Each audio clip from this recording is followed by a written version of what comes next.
Welcome back to the Fearless Project channel. This is The Overlook, and I'm your host, Dominique Hoffman. In today's episode, I'm going to revisit a topic that I've covered pretty extensively here on this channel for the last 2 years, and that is the college encampments following the October 7th massacres. Almost immediately, major university campuses became a theater for pro-Hamas, pro-Hezbollah demonstrations. Encampments formed that lasted entire semesters. Specifically, I'm thinking of the spring of 2024.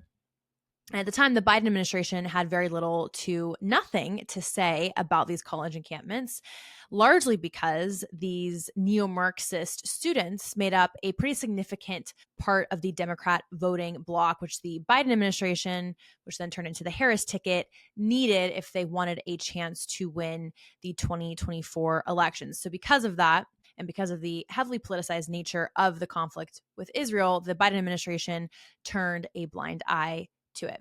Now, on these college campuses, I'm thinking specifically of Columbia, Harvard, UCLA, students would gather, rally, prevent Jewish students from either freely accessing their classes across campus or restricting their movement, especially students who were outwardly presenting as Jewish with a kippah or maybe a Star of David or an Israeli flag or whatever, maybe even a hostage pin in solidarity with the Israeli hostages still held in Gaza. They would prevent them from freely moving, which is a violation of those Jewish students' civil rights.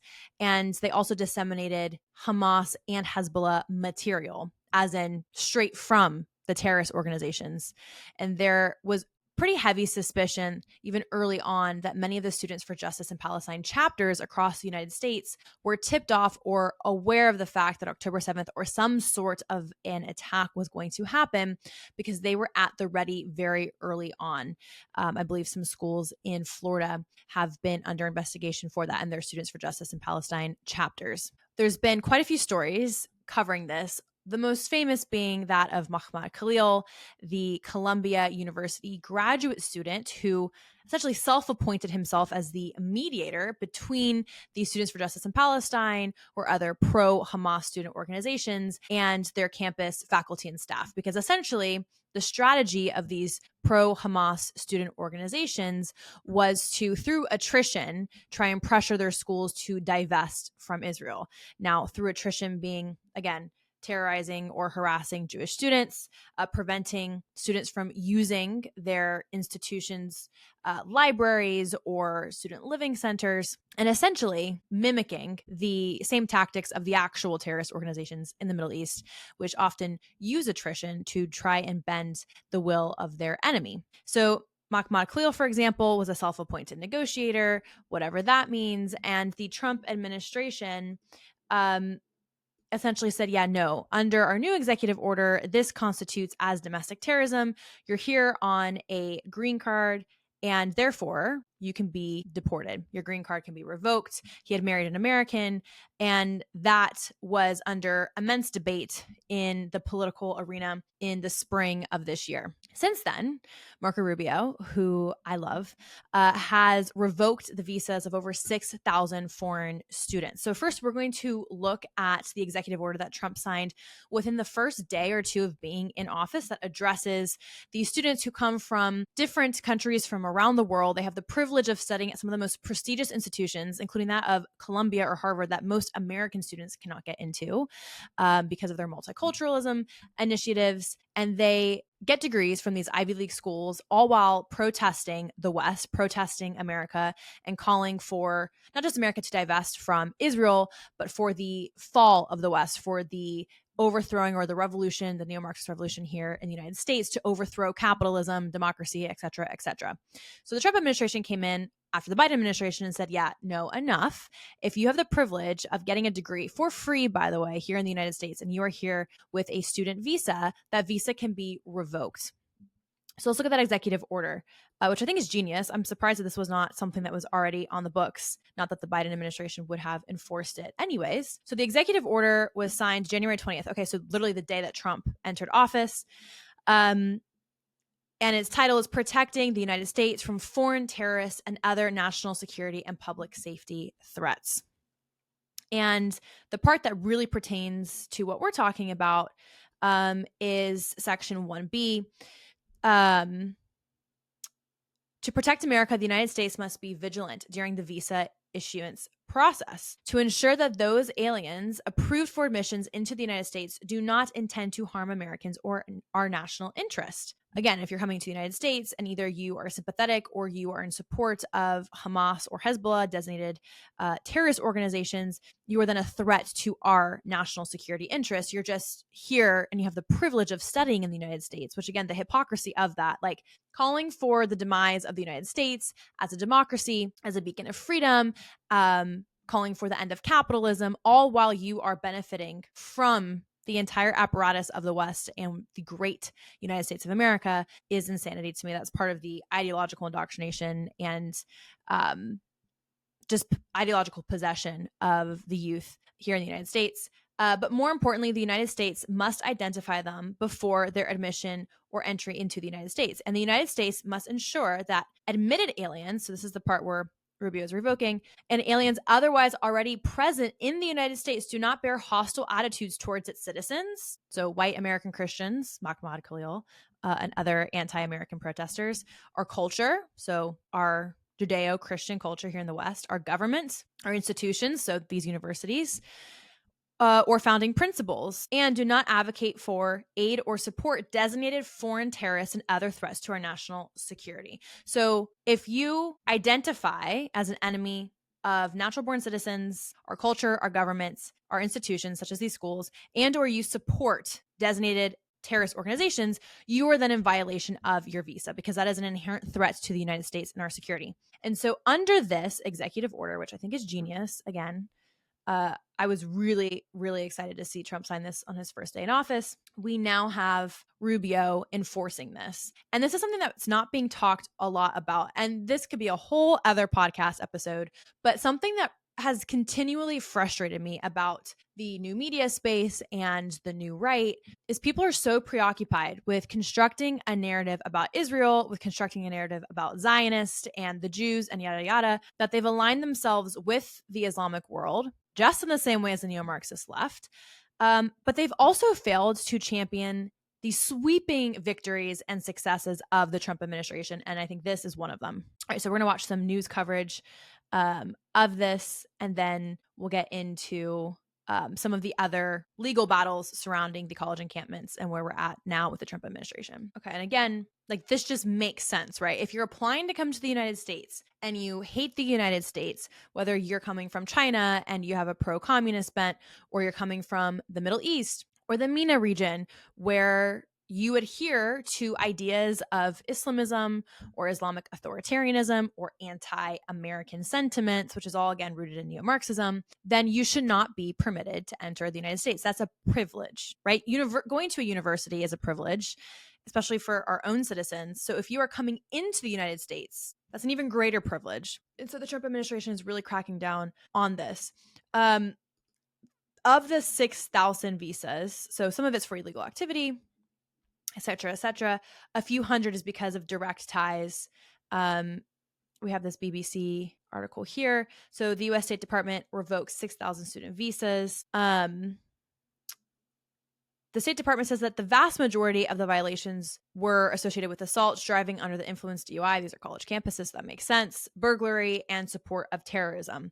And that's the part that I'm most interested in. So 200 to 300 of these visas that were revoked were for either acts of terrorism that have been done on these college campuses or for supporting terrorist ideology and rhetoric. Now that hits on an even larger controversial topic, which is what constitutes terrorist activity. And that's where the story of Mahmoud Khalil comes in that I was mentioning. So Mahmoud Khalil, let me just get a picture of Mahmoud Khalil up on the screen for those who might not be aware of who he is. But Mahmoud Khalil was detained for his ties to Hamas and his support of Hamas and for his leadership role in the college encampments. One of the most infuriating defenses of Mahmoud Khalil was, he didn't actually do anything. But I'm like, if you're a self-appointed leader of a group, let's say you're the self-appointed leader of Hamas, then are you not responsible for everything that the members of your organization do under your direction and under your leadership? I say yes. But that's just like such a crazy thing, apparently. So this is Mahmoud Khalil. He has since come out and told his story about how the government didn't give him any reason, that he did not get due process. Again, he does not have citizenship in the United States. He has a green card because he married an American-born woman, but that does not mean he's a citizen. So then there's questions about, what rights are he entitled to, and does he forfeit those rights if he is in support or even helps that terrorist organization enact attrition across American university campuses. And I would say, obviously, this makes sense. If you're watching this video, you probably agree with me. But this has been something that's quite controversial because, again, this touches on questions of constitutionality and the debate between free speech. So on June 20th, he was released from detention. And a judge did rule that the Trump administration could deport him. He was then reunited with his family. He has filed a $20 million claim against federal agencies and is appealing that through the immigration process. I believe he's also suing the Trump administration, but I could be wrong. And right now, currently, he is challenging his detention in court. But again, that judge upheld that he could be deported. So this is a story that is ongoing, but there's been a bunch of legal jargon surrounding this, debates, again, over constitutionality versus free speech. But again, I think it's quite clear that if you promote the rhetoric and the language of a terrorist organization, including the demise of the West, then you've aligned yourself with that terrorist organization. Mahmoud Khalil is also a Palestinian. I believe he was a refugee in Syria before he then came to the United States. Again, refugee status as well. I wasn't sure if he was born in Palestine, but he has ties to obviously the Palestinian territories, because under the UN, if you're a descendant of a Palestinian, even 5 generations ago, you're considered a refugee. So that's where this story kind of ends. It's still developing. We'll see what happens there, and I'll have updates for you at a later time. Let's look now at this story that Columbia activists had prior knowledge of October 7th, which we do believe, and I do believe that Mahmoud Khalil was probably amongst those leaders. Again, that is my discernment, my assumption. I think they probably have more on him than what has been either released or what the media is reporting on. Because there was quite a few raids of Columbia University. So the Trump administration not only then came out with the criteria for what constitutes violating your student visa here in the United States, but also revoked federal grants to universities that failed to protect their Jewish students or reprimand and deter anti-Semitism on their college campuses. And again, bending the knee to the protests and to the encampments is essentially capitulating to the terrorism and the attrition that these student organizations were trying to inflict.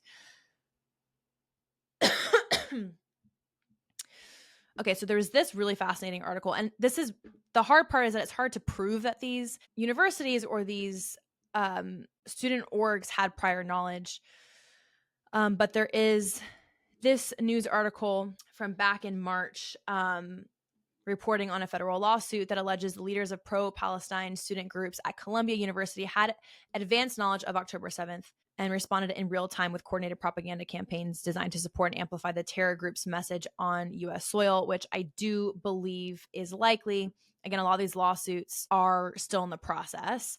And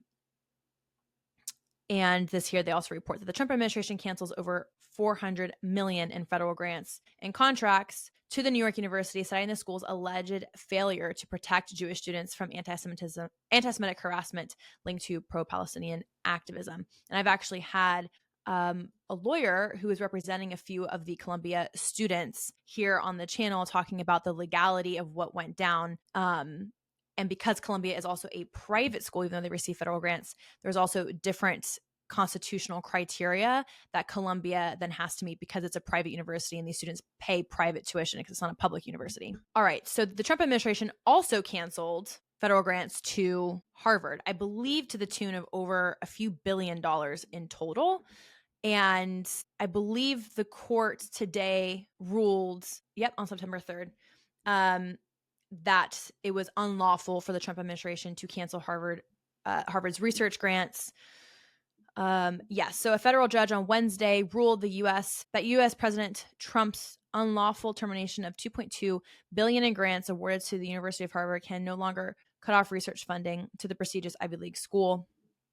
The decision, which will no doubt be appealed, was made by U.S. District Judge Allison Burgess, and she is an Obama appointee, an Obama appointed judge. So we know where she leans ideologically. I am sure that this will be appealed. And again, this highlights the politicized nature and the lawfare that's happening against the Trump administration, just trying to stonewall anything that the Trump administration does. So that's all of the updates. We have a bunch of legal battles continuing, including Mahmoud Khalil's deportation and the legality surrounding that, as well as the Trump administration withdrawing federal grants from these prestigious Ivy League schools. We will continue to follow these stories. It's been a while since I have updated, but again, as I said, I want to highlight the wins of the Trump administration, which is those 200 to 300 student visa grants that were withheld or terminated on the grounds of supporting terrorism. I think that's so important for the shift in the culture and the political climate here in the United States on our university campuses. You can't prevent the ideological indoctrination of neo-Marxism and the intersection of social justice identities on American university campuses, of course, especially Ivy League schools, but even just institutions of higher education have always been the theater of left-leaning anti-Israel ideology. But as long as there's deterrence, especially for foreign students coming and then protesting and disseminating anti-Western, anti-American, pro-terrorist language, I believe that's a huge win. And I'm sure we'll see a shift here on our university campuses in the coming years under the Trump administration.